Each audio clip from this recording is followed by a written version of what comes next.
In 2007, a woman walking through downtown Millbrook, New York, heard a stranger say a name that stopped her in her tracks. It was a name that belonged to no one real.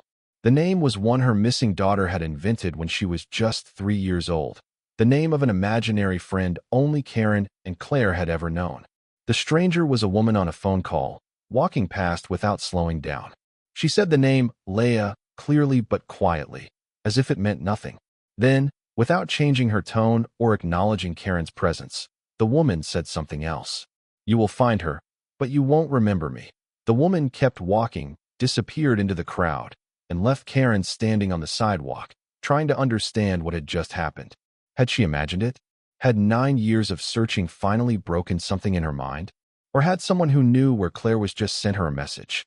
This is the story of a child taken in seconds, of a witness too terrified to speak, and of how a single word, whispered on a crowded street, finally brought the truth to light after 9 years of silence. April 2007, Millbrook, New York. Karen Monroe walked down Main Street on a Tuesday afternoon.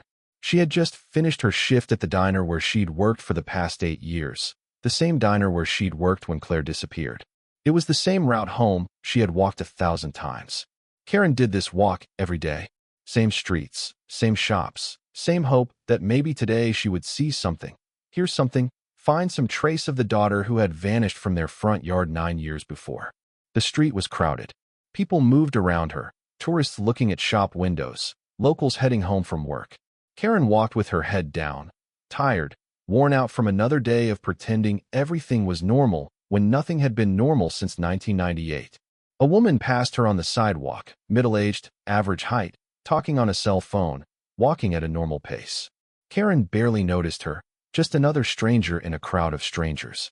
Then the woman said a name. Leah. Karen stopped walking. She stood completely still in the middle of the sidewalk as people flowed around her. Leah. That was the name of Claire's imaginary friend. The friend Claire had talked to when she was 3. The friend she had insisted was real. The friend only Karen knew about, because Claire had only ever talked about Leah at home. Karen turned around and looked at the woman who had just said that name. The woman was still walking, still holding her phone to her ear. She had not slowed down. She had not looked at Karen. Then the woman spoke again, in the same flat tone, with the same forward movement, as if she were still having a phone conversation. "You will find her, but you won't remember me." The woman kept walking, turned a corner, and disappeared into the crowd. Karen stood frozen on the sidewalk. Her heart was pounding. Her hands were shaking. Had that woman been talking to her? Or had she really been on a phone call? Why had she said Leah? Why those specific words? Karen looked around, tried to find the woman again, ran to the corner where she had turned, looked down the side street. The woman was gone. Karen stood there for several minutes, trying to make sense of what had just happened, trying to decide if it had even been real. Maybe she had imagined it. Maybe 9 years of grief and searching and desperation had finally made her hear things that weren't there. Or maybe someone knew where Claire was and had just told her. If you have ever heard something impossible in a crowded place, something that could not have been meant for you, but felt too specific to be coincidence, you know the sensation of reality becoming uncertain. Karen walked home slowly. She could not stop thinking about the woman, about the name Leah, about the words, "You will find her, but you won't remember me." She had no idea who the woman was. She had never seen her before. She did not know how to find her again. But someone had just said Leah. Someone had just said Claire would be found. And Karen did not know what to do with that information. She went home, sat at her kitchen table, and stared at the wall where Claire's missing person flyer still hung after 9 years. She tried to decide if she was losing her mind, or if hope had just found her on a crowded street. April 1998, 9 years earlier, Millbrook, New York. Claire Monroe was 3 years old and playing in the front yard of her house on Maple Street. It was a warm spring afternoon. Karen was inside doing laundry. She could see Claire through the kitchen window. She could hear her talking to herself the way 3-year-olds do. Claire was playing with her dolls, setting up a tea party on a blanket, talking to someone Karen could not see. Karen had learned not to ask who Claire was talking to. Claire always said the same thing. Leah, her imaginary friend, the friend who lived in the garden and came to play when no one else was around. Karen smiled, watching her daughter. Claire had such an active imagination, such a bright spirit. Even though things had been hard, Even though Claire's father had left 2 months before she was born, Karen had done everything she could to give Claire a happy childhood. Money was tight. Karen worked double shifts at the diner. She came home exhausted, but Claire never seemed to notice the struggle. She was happy, loved, safe.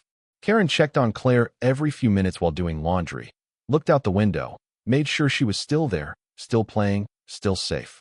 At 3:47 p.m., Karen went to the basement to switch the laundry from the washer to the dryer. The basement was directly below the kitchen.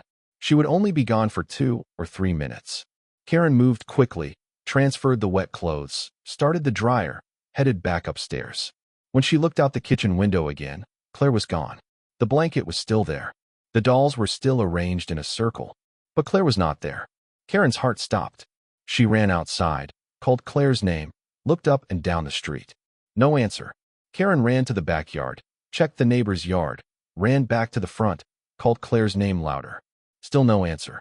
Karen ran back inside, grabbed the phone, dialed 911 with shaking hands. She told the operator her daughter was missing, 3 years old, blonde hair, blue eyes, wearing a yellow dress, had been playing in the front yard 3 minutes ago and was now gone. Police arrived within 10 minutes. They started searching immediately, knocked on every door on Maple Street, asked if anyone had seen a little girl, asked if anyone had seen any unfamiliar vehicles. Most neighbors said no, said they had been inside, had not been looking out their windows.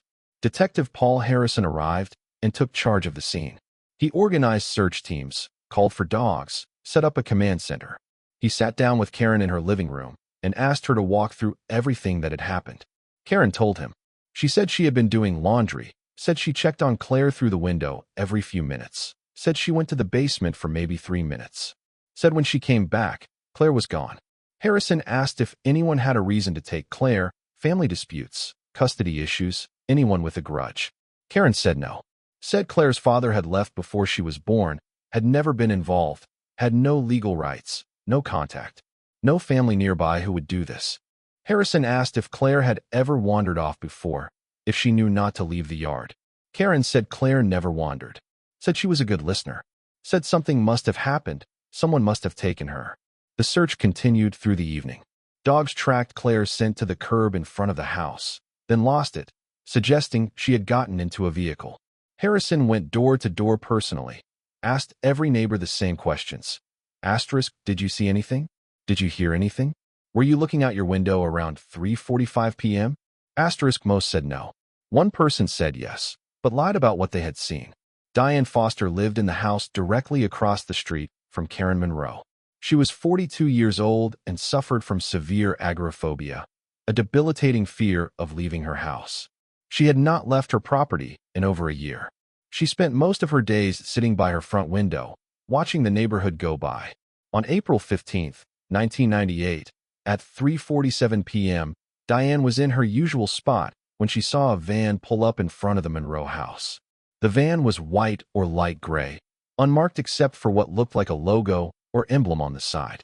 2 men got out. Diane watched them carefully. Something about the way they moved made her uneasy. One of the men wore a vest over his shirt. The vest had a logo on it, the kind organizations used for volunteers or workers, municipal services, charity groups, the kind of thing that made people trust you. The man in the vest walked quickly to the front yard. Diane watched as he approached the little girl playing on the blanket. He knelt down, said something to her. Diane could not hear what. The girl looked up at him, listened, then nodded. The man said something else. The girl stood up, started walking toward the van. Diane's chest tightened. Something was wrong.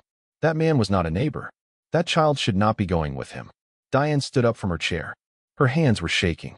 She should call the police, should run outside, should yell, but her agoraphobia kept her frozen. The thought of going outside made her heart race, made her breathing shallow, made panic rise in her throat. The second man opened the van's sliding door. The first man picked up the little girl, lifted her into the van, closed the door. Then the man in the vest looked up, looked directly at Diane's window. Diane gasped, stepped back from the window, but it was too late. He had seen her. The man did not look angry, did not look threatening. His expression was calm, almost blank. He raised his hand slowly, brought his finger to his lips, the universal gesture for silence. Then he pointed, Not at Diane, but at her mailbox, at the numbers on the front of her house, making sure she understood. He knew where she lived. He knew who she was. The message was clear, stay quiet. Or else, The man got into the passenger seat. The van pulled away from the curb, drove down Maple Street, turned the corner, disappeared. The whole thing had taken less than 90 seconds. Diane sat back down in her chair. Her whole body was shaking. Her heart was pounding so hard she thought it might burst. She had just witnessed a kidnapping. She had just watched someone take that little girl. And the man knew she had seen it, had threatened her without saying a word. Diane looked across the street at the Monroe house, saw the blanket still on the lawn, saw the dolls arranged in a circle, saw the moment a mother's life had shattered. And Diane did nothing. She sat at her window, watched as a car pulled into the Monroe driveway, watched as a woman got out and ran to the front yard, watched as the woman looked around frantically, watched as she ran inside and came back out, watched as police cars arrived. Diane watched it all from her window, safe behind glass, paralyzed by fear. When Detective Harrison knocked on her door 2 hours later, Diane almost did not answer, almost pretended she was not home. But that would be suspicious. The police were questioning everyone. If she did not answer, they would come back, would ask why. Diane opened the door, kept the chain lock on, spoke through the gap. Harrison identified himself, asked if she had been home that afternoon, if she had seen anything unusual on the street around 3:45 p.m. Diane's mouth was dry. Her hands were shaking. She gripped the doorframe to steady herself. She said she had been in the back of the house, had not been looking out the window, had not seen anything. Harrison asked if she was sure, said even small details could help. A vehicle, a person walking by, anything out of the ordinary. Diane said no. Said she was sorry she could not help. Said she hoped they found the little girl. Harrison thanked her, moved on to the next house. Diane closed the door, locked it, went back to her window, sat down and stared at the Monroe house across the street, at the police cars, at the search teams, at the mother standing in her front yard looking broken. And Diane cried, because she had just lied to the police, had just let a kidnapper get away, had just condemned that little girl to whatever fate awaited her. She told herself she had no choice. The man knew where she lived. If she told the police what she had seen, he would come back, would hurt her, would make sure she regretted speaking. But she knew the truth. She was a coward. She was too afraid to do the right thing, too terrified of the outside world to save a child. Our community of witnesses who stay silent out of fear knows the particular torture of living with what you did not say, of watching someone suffer because you were too terrified to speak. Diane's life became smaller after that day. Her agoraphobia worsened. She stopped going outside entirely, had groceries delivered, avoided all human contact except what was absolutely necessary.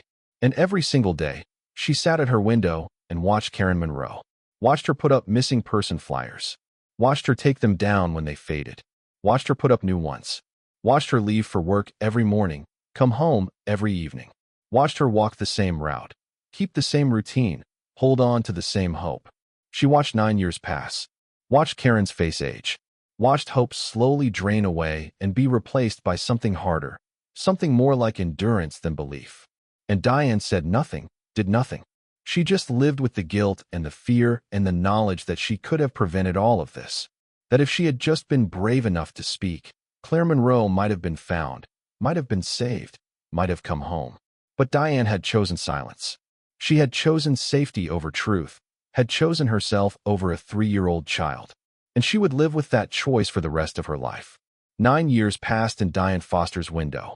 9 years of watching, waiting, suffering in silence. Until one day when everything changed. March 2007, 1 month before the encounter on Main Street. Diane Foster sat in her living room watching the evening news. She watched the news every night at 6 p.m. It was part of her routine, part of the structure that kept her days from blending into meaningless stretches of time. The news anchor was reporting on a breaking story, a major arrest in New York State, an illegal adoption ring that had been operating for over 15 years. Diane's attention sharpened. She turned up the volume. The reporter explained that federal agents had arrested 12 people involved in a scheme to kidnap children and sell them to families who wanted to adopt but could not go through legal channels. The ring had operated across multiple states, had taken dozens of children, had created false documents, had charged desperate families anywhere from $20,000 to $50,000 per child. The screen showed footage of the arrests, people being led out of buildings in handcuffs, offices being searched, evidence being collected. Then the screen showed something that made Diane's blood run cold. A photograph of one of the suspects, a man in his 50s, standing in front of a building wearing a vest with a logo on it. The same vest. The same logo. The exact vest the man had been wearing 9 years ago when he took Claire Monroe. Diane stood up from her chair, moved closer to the television, stared at the image. The reporter was explaining that the organization had used fake charity credentials to gain access to neighborhoods, had posed as social workers or child welfare agents, had approached children when parents were not watching. Diane's hands started shaking. This was it. This was the organization that had taken Claire. The man she had seen was part of this ring. And if the ring had been selling children to families, that meant Claire might still be alive. Might be living somewhere under a different name. Might be with people who thought they had adopted her legally. The news segment ended. It moved on to weather, sports, other stories. Diane turned off the television and sat in silence. For 9 years, she had lived with the assumption that Claire Monroe was dead, that the men who took her had done something terrible, that speaking up would not have mattered because it was already too late. But now she knew differently. Claire might be alive, might be 12 years old now, might be going to school, living a normal life, not knowing who she really was. And Diane had information that could help find her. Information the police needed. Information that could bring Claire home. But Diane was still afraid. The man who had threatened her might still be out there. Might still remember her. Might still come after her if she spoke. Diane spent 3 weeks wrestling with herself. 3 weeks of guilt and fear and indecision. She would decide to call the police, then talk herself out of it. Would pick up the phone, then put it down. Would look out her window at Karen Monroe walking home from work. Would watch her unlock her front door and disappear inside her empty house. Would think about what it would mean to finally tell the truth, to finally do the right thing, but would also think about what it would mean to expose herself, to put herself in danger, to become visible again after years of hiding. If you have ever had to choose between safety and justice, between self-preservation and doing what is right, you know the weight of that decision. Finally, Diane made a choice. She could not go to the police directly, could not risk being identified, could not handle the exposure, the questions, the attention. But she could give Karen the information. She could point her in the right direction. She could give her enough to reopen the case without revealing her own identity. Diane started planning. She would approach Karen in public, in a crowd where she could disappear quickly. Would pretend to be on a phone call so it would not look like she was talking to Karen specifically. Would say just enough to let Karen know Claire could be found. Would say just enough to give hope without giving herself away. She chose Main Street, the route Karen walked every day after work. Diane studied the timing, figured out exactly when Karen would be passing through downtown. On April 10, 2007, Diane left her house for the first time in 8 months. Her heart was pounding. Her hands were shaking. Every instant, Claire said no. Said her name was Claire. Claire Monroe. The woman said Claire was a pretend name. Said Lucy was her real name. Said she would understand when she was older. Claire cried. Asked for her mommy. Asked to go home. The woman said her mommy could not take care of her anymore. Said that was why Lucy was here now, with a new family. A family that would love her and keep her safe. Claire did not understand. Did not know what was happening. Just knew she wanted to go home. The man and woman, Robert and Susan Walker, were a couple in their 40s who had been trying to have children for 15 years. They had gone through fertility treatments, adoption agencies, everything they could think of. Nothing had worked. Every legal adoption had fallen through. Every avenue had closed, until someone told them about another option, a private adoption. Faster, easier, more expensive, but guaranteed. They paid $35,000. Were told not to ask questions. Were given a 3-year-old girl with blonde hair and blue eyes. Were given documents that said her name was Lucy Walker, that she had been born in Syracuse, that her birth mother had given her up voluntarily. The Walkers wanted to believe it was true, wanted to believe everything was legal, wanted to believe this was their miracle. So they did not ask questions. They did not look too closely at the documents. They did not wonder why a 3-year-old would have no memories of her birth mother. They just accepted Lucy into their home, enrolled her in school, created a life for her. And Claire Monroe became Lucy Walker. She was too young to hold on to all her memories. too young to fully understand what had been taken from her. The details faded over time. Her real mother's face, her real home, her real name. But something stayed with her, fragments, feelings, a sense that something was missing, that her life did not quite fit. She remembered playing outside, remembered a blanket with dolls, remembered someone named Leah. When she asked Susan Walker about these memories, Susan said they were dreams. Said Lucy had a very active imagination. Said some children remembered things that never happened. Lucy learned not to ask, learned to accept the life she had, learned to be Lucy Walker, even though somewhere deep inside, a small voice still whispered that her name was Claire. By the time she was 12, most of the memories were gone, replaced by new ones: school, friends, birthday parties, a normal childhood in Syracuse with Robert and Susan Walker. She did not know she had been stolen, did not know her real mother was still looking for her, did not know her real name was waiting to be remembered. Our community of children raised under false identities knows the strange sensation of living in a life that does not quite fit, of having memories that do not match the story you have been told, of feeling like a stranger in your own existence.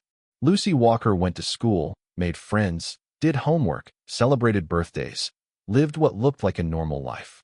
But sometimes, late at night, she would lie in bed and try to remember, try to catch the fragments that floated at the edges of her mind. A voice singing, a yellow dress, a name that was not Lucy.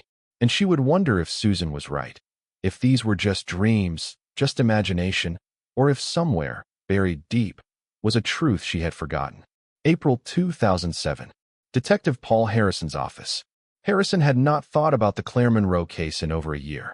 It sat in a file cabinet with dozens of other cold cases, cases that had no leads, no evidence, no hope of being solved, until Karen Monroe walked into his office on April 13, 2007, holding an envelope. She looked different than the last time Harrison had seen her. Older, harder, but also hopeful in a way she had not been in years. She handed him the envelope, told him someone had left it on her doorstep, told him about the woman on Main Street who had said Leah, who had said Claire would be found. Harrison opened the envelope, read the note inside. Anonymous, handwritten, detailed. It described a van, light gray or white. Two men, one wearing a vest with an organization logo. It described the route they had taken out of town, and it apologized for not speaking sooner. Harrison looked at Karen, asked if she had any idea who had written this. Karen said no, said she had never seen the woman before, did not recognize her, did not know how she knew about Leah. Harrison studied the note. This was not a crank. This was someone who had seen something. Someone who had been too afraid to speak, but had finally found the courage. This was the break they needed. Harrison reopened the Claire Monroe case that afternoon. He called in favors, requested resources, started building a new investigation. He pulled records from 1998, looked at missing children from that time period, found 4 other cases in New York State. All children between 2 and 4 years old. All taken from their front yards or driveways. All with no witnesses, no leads. Harrison cross-referenced the cases, found patterns, similar descriptions of vehicles, similar methods, similar time frames. This was not one kidnapping. This was a pattern, an organization, the same illegal adoption ring that had just been busted by federal agents. Harrison contacted the FBI, shared the information, asked to be included in the investigation. The FBI sent over files, records of the adoption ring's operations, names of people involved, transactions, placements. Harrison started organizing the information, building timelines, cross-referencing dates and locations. This would take time. There were dozens of children who had been placed through the ring, dozens of families who had paid for illegal adoptions. But somewhere in those records was Claire Monroe, now living under a different name with a different family, not knowing who she really was. Harrison had waited 9 years. He could wait a few more weeks to do this right. The investigation was just beginning. April 2007. 2 weeks after the case was reopened, Detective Paul Harrison sat at his desk surrounded by files.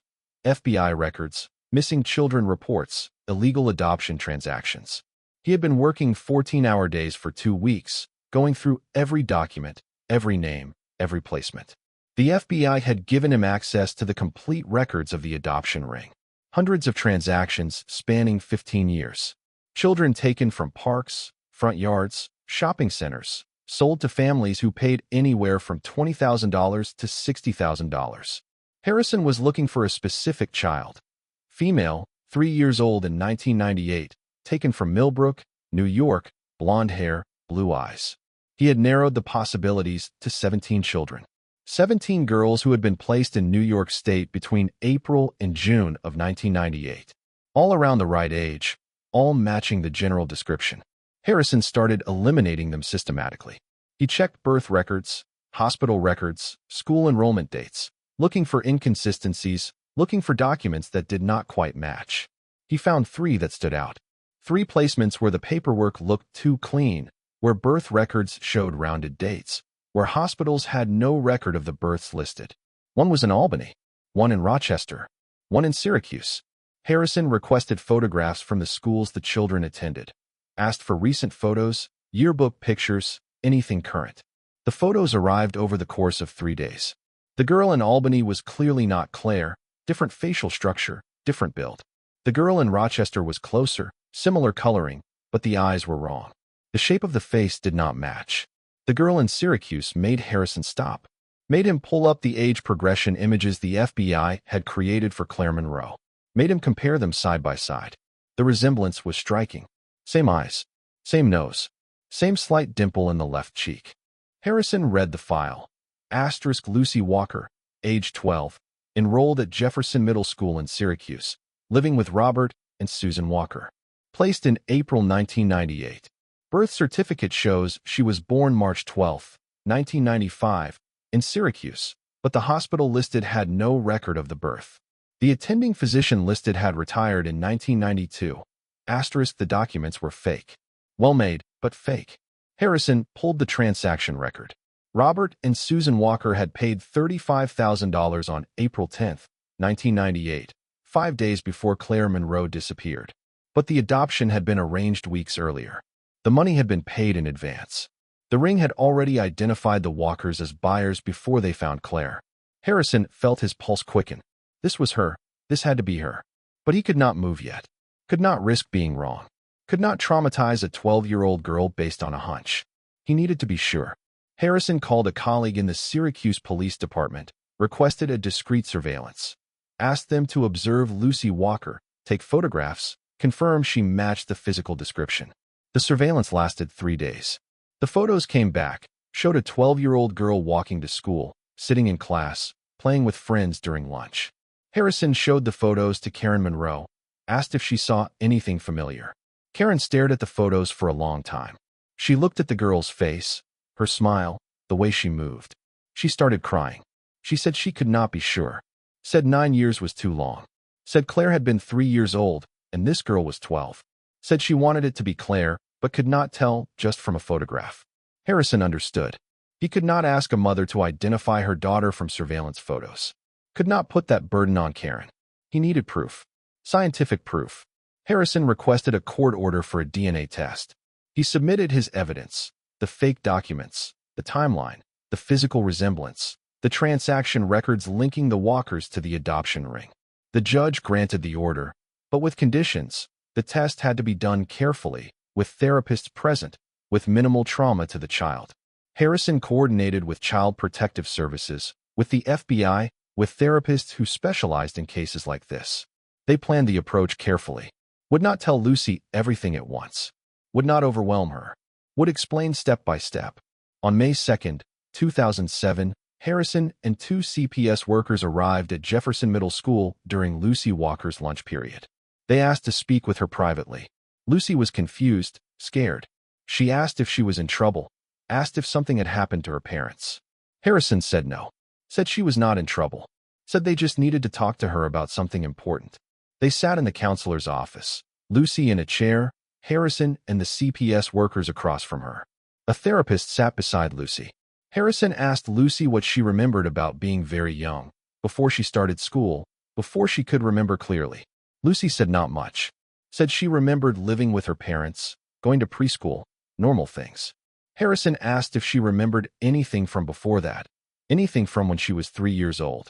Lucy hesitated. Said sometimes she had dreams, memories that did not quite make sense. A house with a different yard. A voice she did not recognize. Someone named Leah.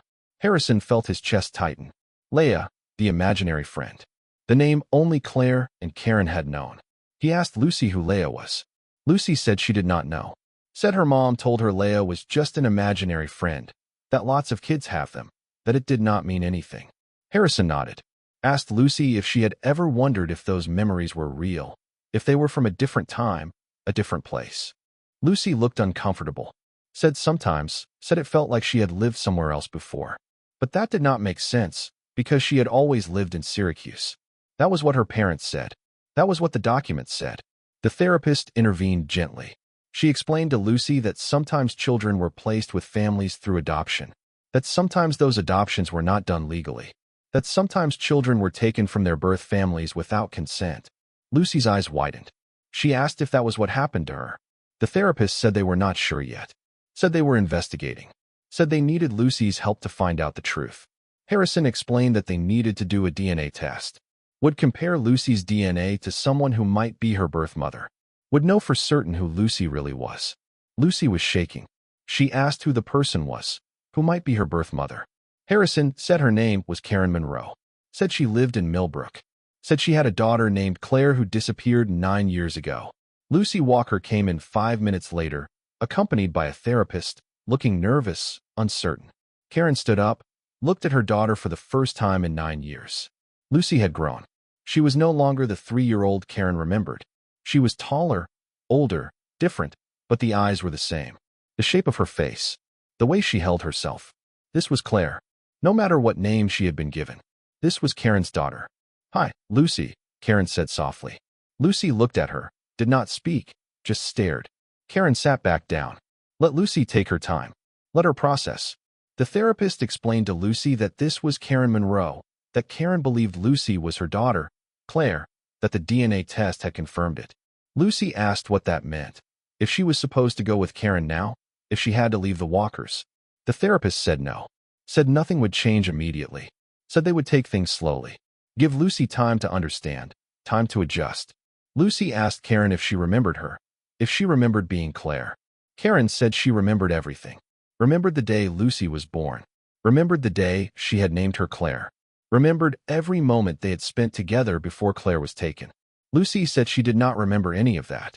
Said she only remembered being Lucy, living with the Walkers, going to school in Syracuse. Karen said she understood. Said it was okay. Said Lucy did not have to remember, did not have to change who she was. Just needed to know the truth. Needed to know that Karen had been looking for her. Had never stopped. Lucy asked why someone would take her, why someone would lie to her for 9 years. Karen said she did not know. Said some people did terrible things. But said none of it was Lucy's fault. None of it was something Lucy had to carry. They sat together for an hour. Talked. Cried. Started the long process of rebuilding what had been taken. Lucy asked if she could keep seeing the Walkers, if she had to choose between them and Karen.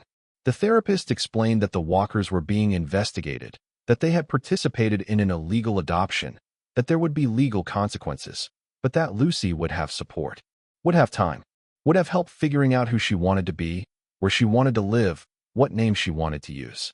Lucy said she did not know yet. Said everything felt confusing. Said she needed time.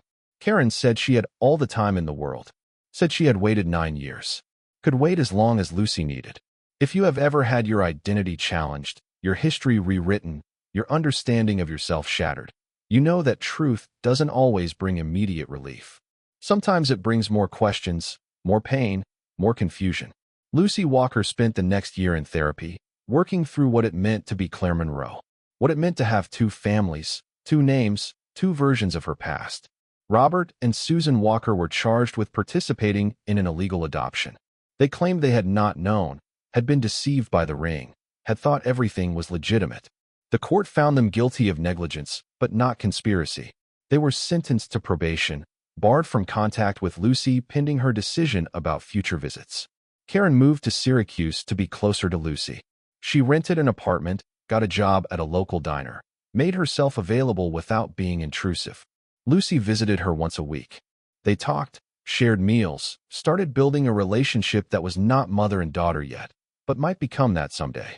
Lucy eventually decided to change her name back to Claire. Said it felt right. Said it honored both who she had been and who she was now.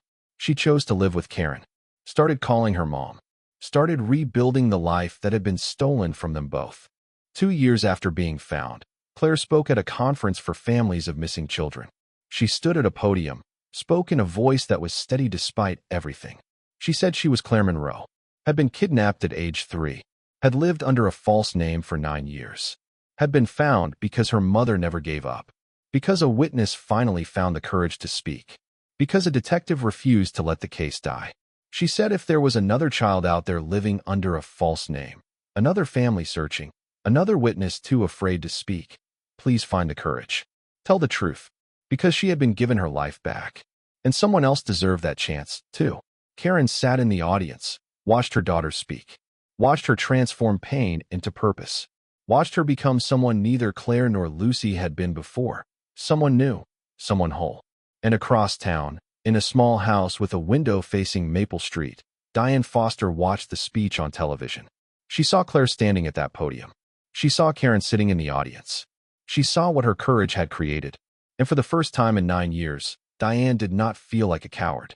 If this story reminds you that some missing children do come home, that witnesses can find courage even after years of silence, that mothers who never give up sometimes get their daughters back, remember this. Claire Monroe was stolen at age 3, was given a new name, a new family, a new life, was taught to forget who she really was. But a witness remembered, and after 9 years of silence, found the courage to speak. And Claire came home. Someone is still missing. Someone is still searching. Someone is still too afraid to speak. Do not give up. Do not stop looking.